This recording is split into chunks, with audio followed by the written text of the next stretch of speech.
Olá, meu caro amigo e seguidor.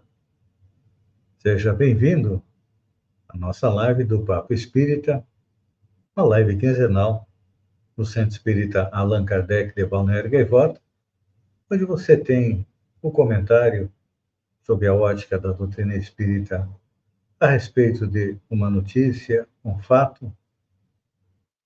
Você fica sabendo das efemérides espíritas, fatos que aconteceram na primeira quinzena do mês de março, e também tem a indicação de livros a respeito do assunto.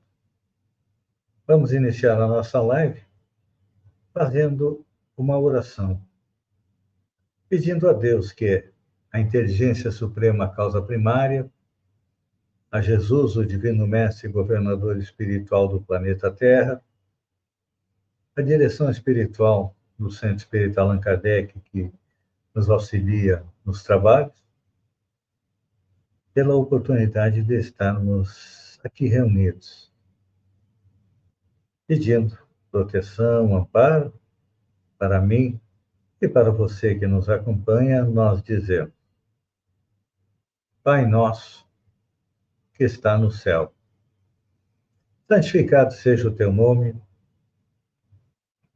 venha a nós o teu reino, seja feita a tua vontade, assim na terra como no céu. O pão de cada dia nos dá hoje, o pão do corpo, mas principalmente o pão do espírito. Perdoa nossas dívidas à medida em que perdoarmos aqueles que nos devem, e não nos deixa cair na tentação, mas livra-nos do mal, que assim seja. O nosso Papo Espírita de hoje é baseado numa notícia cujo título é: O Brasil registra mais de 10 mil casos de feminicídio em 9 anos, aponta levantamento. Estudo divulgado na quinta-feira, dia 7 de março, pelo Fórum Brasileiro de Segurança Pública, mostra que pelo menos 10.655 mulheres foram vítimas de feminicídio no país de março de 2015, quando a lei sobre o tema foi criada, a dezembro de 2023. O levantamento leva em conta apenas os casos que foram oficialmente registrados dessa forma pela polícia. Esse número, segundo a entidade, seria maior não fosse a subnotificação de casos nos primeiros anos da vigência da legislação. A lei do feminicídio, sancionada em março de 2015, qualifica o crime quando ele é cometido contra a mulher por razões da condição de sexo feminino, questão que envolve a violência doméstica e familiar e menosprezo ou discriminação à condição da mulher. Os dados utilizados no levantamento têm como fonte boletins de ocorrência registrados pelas polícias civis dos estados e do Distrito Federal. Segundo o Fórum, no ano de 2023, o total de 1.463 mulheres foram vítimas de feminicídio no Brasil, maior número registrado desde a tipificação da lei. Isso representa 1,4 mulher morta por cada grupo de 100 mil habitantes. No ano anterior, tinham sido 1.400, com uma taxa também de 1,4 mortes por cada 100 mil habitantes. Analisando o levantamento por região, o Centro-Oeste se destaca por apresentar a taxa mais elevada de feminicídio nos 2 últimos anos, chegando a 2 mortes por 100 mil habitantes, 43% superior à média nacional. A segunda região mais violenta para as mulheres foi o Norte, com uma taxa de 1,6, e em terceiro lugar vem o Sul, com 1,5. As regiões Sudeste e Nordeste registraram taxas de 1,2 e 1,4 por 100 mil habitantes. Vamos em busca dos dados de Santa Catarina. Em 2016, aconteceram 54 feminicídios. Em 2017, 52. Em 2018, teve uma queda, 42. Mas, em compensação, em 2019 foram 58, 2020, 57, 2021, 55, 2022, 56 e 2023, 55. Então, vamos fazer agora a análise destes dados do feminicídio de acordo com a doutrina espírita. E um dos aspectos feministas da doutrina espírita é encontrado nas perguntas 200 e 201 do Livro dos Espíritos, que foi lançado por Allan Kardec, e que abordam o princípio de que os espíritos não têm sexo, podendo reencarnar na Terra como homem ou como mulher, e que tal ocorre com vistas ao aprendizado e também ao progresso. Então, para erradicar a cultura do estupro, se faz necessário interferir nas relações de poder entre homens e mulheres, aqui na Terra mesmo. Não esperar que isso venha dos espíritos, não. Onde cada um de nós reencarnará na condição masculina ou feminina. E aqui, na convivência coletiva, que temos que nos construir e nos reconstruir como espíritos imortais. Então, a doutrina espírita, que se baseia em conceitos de progresso e de amor, não pode mais imputar o uso da espécie de mini saia kármica, vamos dizer assim, às mulheres para justificar a violência sexual. Aqui nós usamos a figura de linguagem, uma mini saia kármica, porque normalmente os homens citam a blusa decotada, a mini saia como atrativo ou como se a mulher estivesse pedindo para ser estuprada. E é claro que depois disso vem o feminicídio. Então, infelizmente no Brasil, todo dia há inspiração e intuição para se falar de crimes sexuais contra a mulher, desde 1500. Além de o pentacampeão mundial de futebol masculino, o país é, no mínimo, hexacampeão da modalidade. Temos casos de jogadores condenados por estupro. De acordo com as notícias amplamente divulgadas, temos os atletas Robinho, Daniel Alves, que foi condenado na semana passada, Cuca, Eduardo Hamster, Fernando Castold, Henrique Edgens, que carregam a desonra da taça. Então, tendo em vista essa amostra composta por atletas que cometeram a bobagem de estuprar mulheres em países que não têm o hábito incorporado à cultura local, é inevitável questionar quanto mais haverá sem condenação, principalmente se o ato tiver sido cometido aqui no Brasil. Cabe lembrar, nesse momento, que o caso do Daniel Alves, que foi condenado,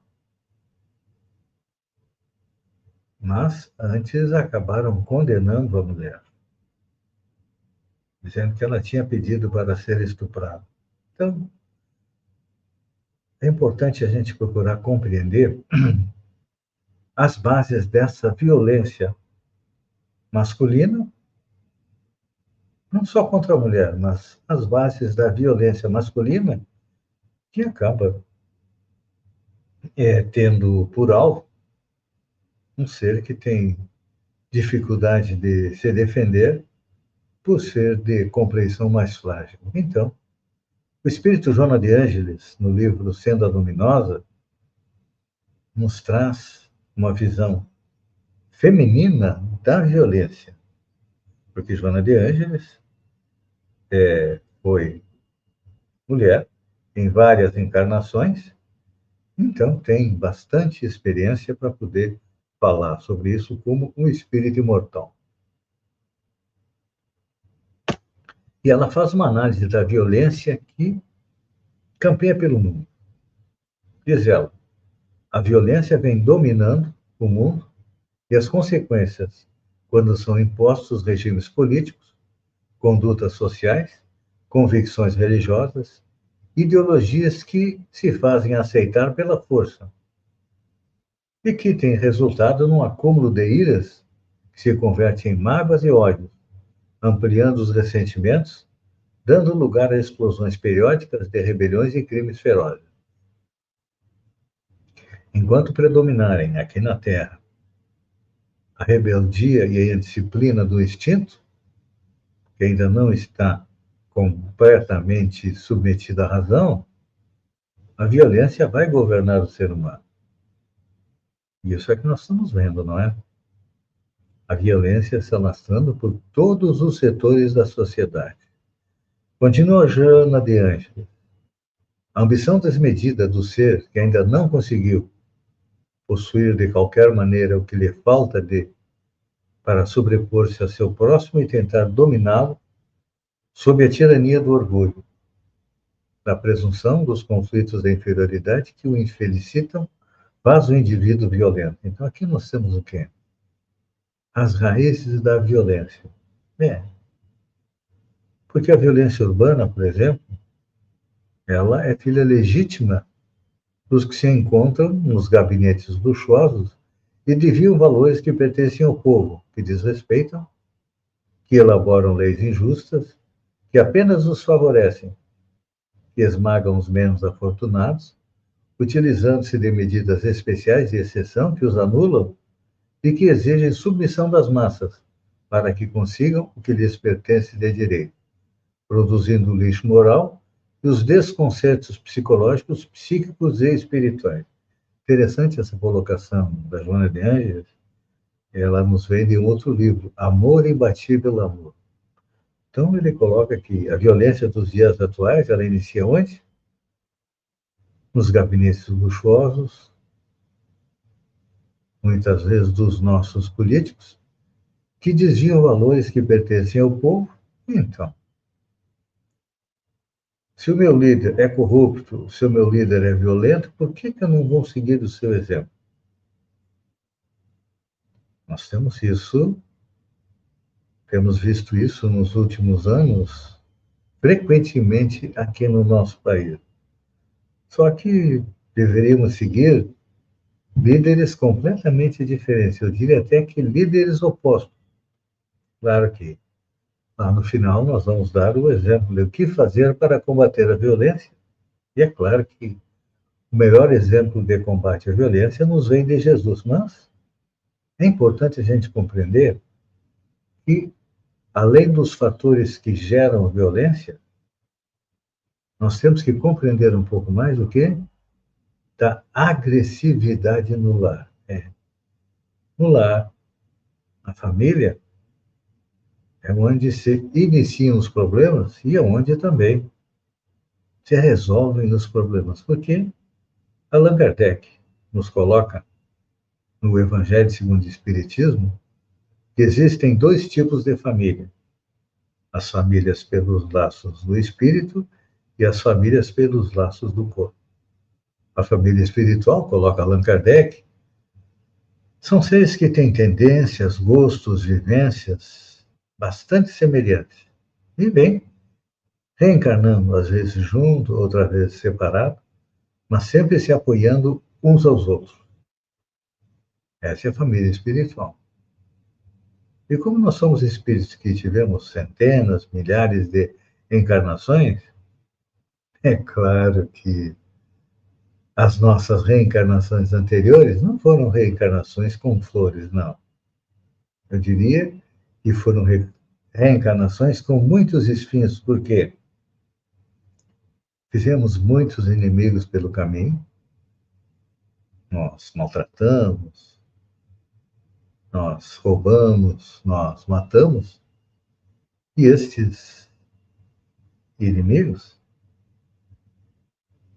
vêm muitas vezes na nossa família, para que possamos nos aproximar e nos amar. Por isso que a família é um local de tão difícil relacionamento. Mas vamos analisar um pouquinho a respeito da agressividade no lar. Porque é ali que começa a cultura do estupro e depois parte para o feminicídio. Quem é o agressor?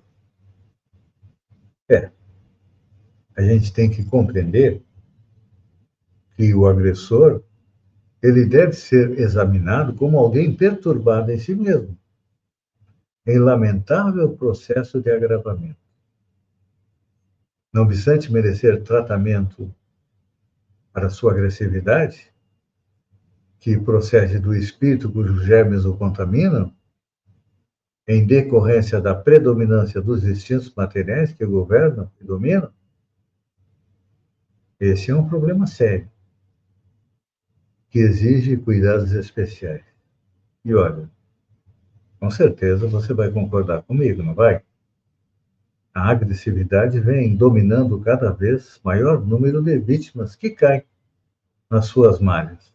É, claro que existem fatores externos que contribuem para nossos problemas mentais. Mas, não raro, estes problemas só potencializam aquilo que estava lá dentro do nosso espírito, que, ou seja, a agressividade.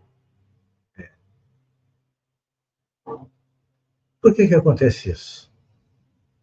Porque ainda estamos acostumados à lei da selva e o espírito atribulado retorna à carne galvanizado pelas paixões, que cortam a sua alma e de que não se deseja libertar, favorecendo facilmente a estes acessos de violência. Então, e a agressividade que reponta desde os primeiros dias da vida infantil deve ser disciplinada pela educação, na sua nobre finalidade é corrigir e criar hábitos salutares.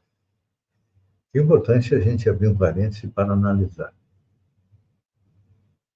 Os pais normalmente estão abrindo mão da educação moral dos filhos em casa, jogam os filhos porque precisam trabalhar para os CIs, para as creches, para as escolas, e também jogam para essas instituições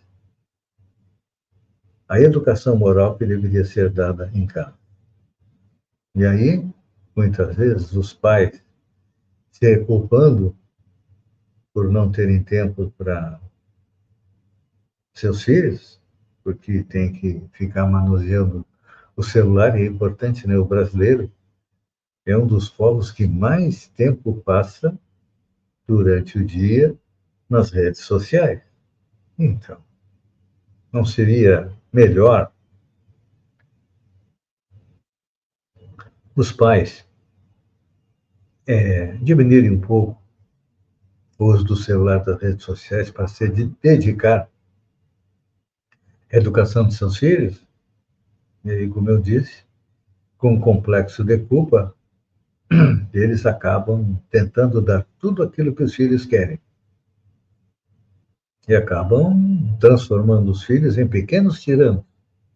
E quando chegam na sociedade, também querem tudo aquilo que os pais lhe deram, acreditam que têm direito sobre tudo e sobre todos. Então, essa agressividade que já começa a aparecer lá na vida infantil, se for controlada pelos pais e também pelos educadores, claro que o mundo vai ser um pouco melhor. Porque do temperamento irascível, estimulado, surge o quê? A violência infantil mais lá na frente. Tem o bullying, tem os problemas na escola. Pois é. Aí a criança que é egoísta, o que acontece? Acredita que o mundo, e todos estão no mundo para quê? para servi-lo. E, finalmente, o que acontece? O agressivo acaba se tornando vítima da própria agressividade, se não na encarnação atual, então vai ser nas encarnações posteriores. Por quê? Porque existe uma lei que rege o universo, que além da lei de amor, é a lei que diz: tudo aquilo que nós emitimos para o universo, nós recebemos de volta. É o antigo olho por olho, dente por dente, que a justiça divina dá a cada um de nós de acordo com as nossas obras. Então, se eu sou um estuprador, eu sou alguém violento contra as mulheres, provavelmente, olhem bem a palavra, provavelmente, numa próxima encarnação, eu poderei vir na condição feminina e tendo um marido cruel, um tirano dentro de casa, para que eu possa aprender a, em vez de agir negativamente, agir de uma forma positiva. Então, vem a pergunta: como combater a violência? Eu coloquei que normalmente a gente tem inúmeras pessoas que a gente segue, hoje em dia nas redes sociais, que a gente imita o exemplo. E normalmente a gente acaba imitando os maus exemplos porque eles nos arrastam, não é? Quando a gente vê alguém agindo errado, a gente ri, a gente brinca, mas daqui a pouco a gente está fazendo a mesma coisa. Então, e a Joana de Ângeles, hoje é o dia de citar Joana de Ângeles. No livro Após a Tempestade, ela coloca que, com Jesus, nós aprendemos que o amor substituirá um dia a agressividade humana, resolvendo todas as questões que possam constituir pontos de divergência entre as criaturas e motivação para as guerras. Olhem só o alcance desta frase do Espírito Joana de Ângeles. Com Jesus, aprendemos que o amor substituirá a agressividade humana, resolvendo todas as questões que possam constituir pontos de divergência entre as criaturas e motivação para as guerras. As guerras acontecem porque, infelizmente, os indivíduos ainda não têm amor no coração. E Joana nos dá a receita para combater a violência. Não é com mais violência, não. Infelizmente, a maneira como muitas vezes nós combatemos a violência com mais violência, que se vê a miúde aí nas redes sociais, nos jornais, nas TVs, nos portais, não é assim que nós vamos conseguir nos livrar da violência. Joana diz: a mansuetude, a pacificação, a humildade, a paciência, a brandura são os métodos mais eficazes para enfrentar a violência. Não é colocando mais policiais na rua, não é armando policiais, não é aumentando o aparato de segurança, não. Precisamos o quê? Pacificar as pessoas, isso é, permitir a elas que tenham o mínimo necessário para viver. Depois vem a humildade. Temos que ter humildade para saber que não sabemos tudo. Hoje em dia, cada um é especialista em inúmeras coisas. E quando a gente vai analisar, o cara não é especialista em nada. O cara só tem uma opinião e acha que a opinião dele é a verdade. Tem gente que até hoje ainda acredita que a Terra é plana. E que se chegar no final do mundo vai cair no abismo. Esse tipo de pensamento era na Idade Média.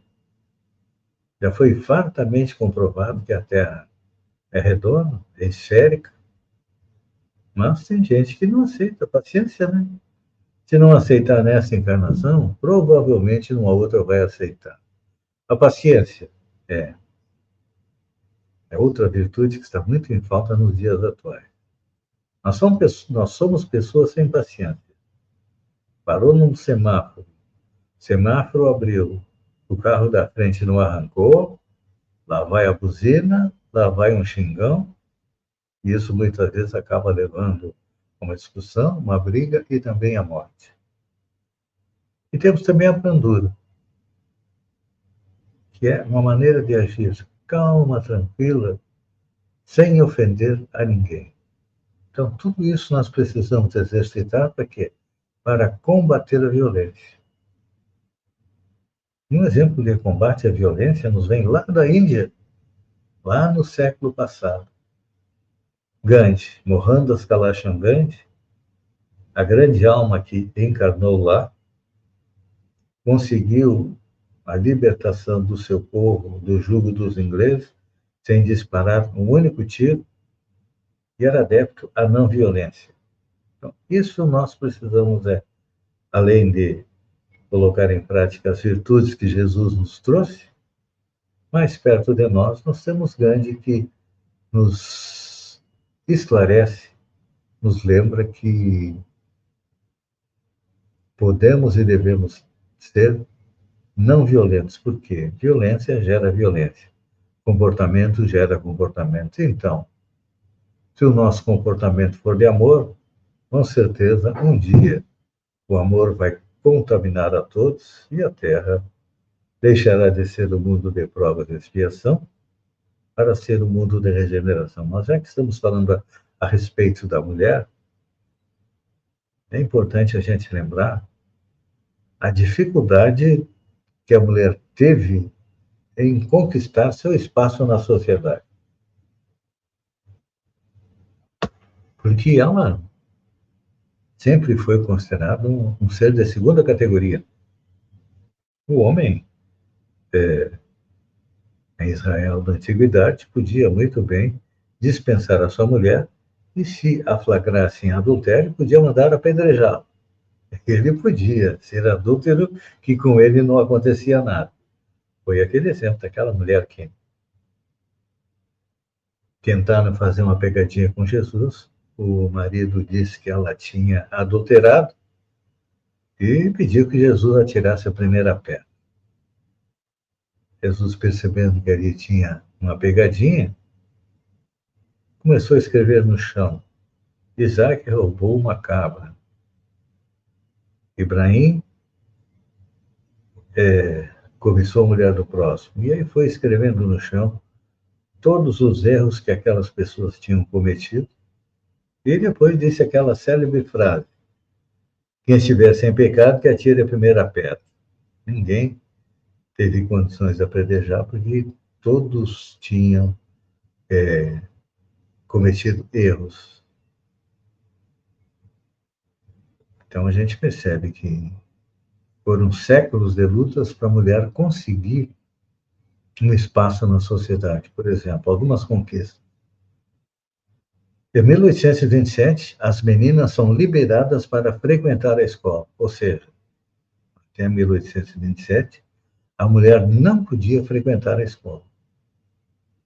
Em 1852, apareceu o primeiro jornal feminino.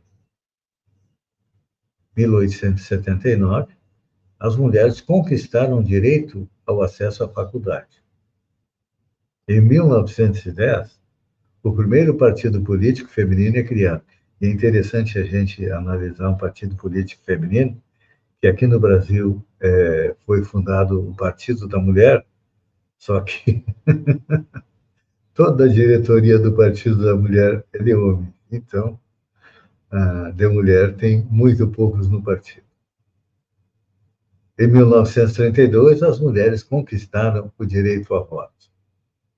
Em 1962, 60 anos atrás, foi criado o Estatuto da Mulher Casada, no qual foi permitido que as mulheres casadas não precisassem mais da autorização do marido para trabalhar. A partir de então, elas passaram a ter direito à herança e a chance de pedir a guarda dos filhos em caso de separação. Em 1977 foi aprovada a Lei do Divórcio. Em 1979, elas tiveram direito a praticar futebol. Em 2006, a Lei Maria da Penha, que pune homens que agridem as mulheres. E, em 2015, foi sancionada a Lei do Feminicídio, com penas maiores para quem pratica o feminicídio. E, em 2018, a importunação sexual feminina passou a ser considerada crime. Tem muita gente que ainda desgracinha, importuna as mulheres. Mas, lentamente, elas vão conquistando o direito e principalmente a igualdade. Vamos agora aos eventos espíritas do mês de março. Em 4 de março de 1858, desencarna o magnetizador e pesquisador dos fenômenos paranormais, Bento Muri, que foi o introdutor da homeopatia no Brasil e fundou uma escola de homeopatia ali na região norte do estado. Em 5 de março de 1815, desencarna Franz Anton Mesmer, médico e magnetizador, pai do mesmerismo. No dia 9 de 3 de 79, desencarna José Herculano Pires, autor de vários livros e tradutor das obras de Kardec. Ele foi conhecido pelo apelido de o metro que melhor mediu Kardec. É um autor que eu recomendo que leiam seus livros.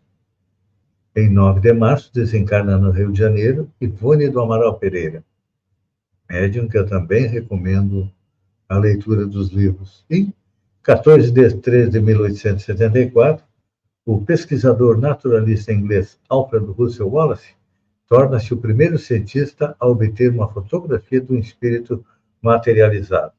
Interessante que às vezes as pessoas dizem que espírito não existe, né? Existem, e está fartamente comprovado através de fotografias que eles existem.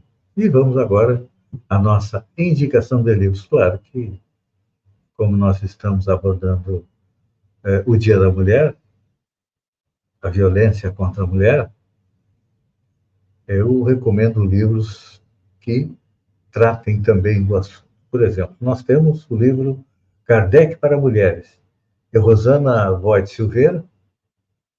É um livro que tem uma coletânea de textos e pensamentos de Allan Kardec sobre as mulheres. Foi feita uma pesquisa profunda e sensível sobre os principais temas relevantes ao belo, ao complexo e ao grandioso universo feminino. Está aí uma recomendação. Outro livro que eu recomendo também é Mulheres no Evangelho, do Evangelho. O livro foi psicografado por Robson Pinheiro, pelo Espírito Estevão. E ali apresenta o Espírito Estevão, apresenta as mulheres do Evangelho. Maria de Magdala, injustiçada, ela foi durante séculos tida como pecadora, como prostituta, mas já foi reabilitada pela Igreja Católica e fez a meia-culpa sobre as inverdades de Maria de Magdala. A meu ver, é uma das apóstolas, a mais importante das apóstolas de Kardec. Por quê? Enquanto Jesus estava preso, condenado e foi para o Calvário, os discípulos carcaram o dedão com medo de ser preso. E quem é que esteve firme ali ao lado de Maria? Estava Maria de Magdala, estava o apóstolo João. O resto, depois se deu conta do erro e voltou atrás. E temos também o livro Mulheres Fascinantes, de Sirineia e Yolanda Maffei, pelo espírito Leon Tolstói. Nos mostra também a respeito das mulheres que estiveram no entorno de Jesus. Amigo seguidor, estamos encerrando o nosso Papo Espírita de hoje e eu convido você para fazermos uma oração agradecendo a Deus, que é a inteligência suprema causa primária, a Jesus, Divino Mestre, aos mentores espirituais do Centro Espírita Allan Kardec, que nos auxiliam nos trabalhos espíritas, pela oportunidade de tentarmos compreender um pouco mais este nosso mundo e principalmente conhecer as raízes da violência contra a mulher e como agir para diminuir isso. E então dizemos: Pai nosso, que está no céu, santificado seja o teu nome, venha a nós o teu reino, seja feita a tua vontade, assim na terra como no céu. O pão nosso de cada dia nos dá hoje, o pão do corpo, mas principalmente o pão do espírito. Perdoa nossas dívidas, à medida que perdoamos aqueles que nos devem, e não nos deixa cair na tentação, mas livra-nos do mal, que assim seja. A todos, obrigado pela companhia e até o próximo Papo Espírita.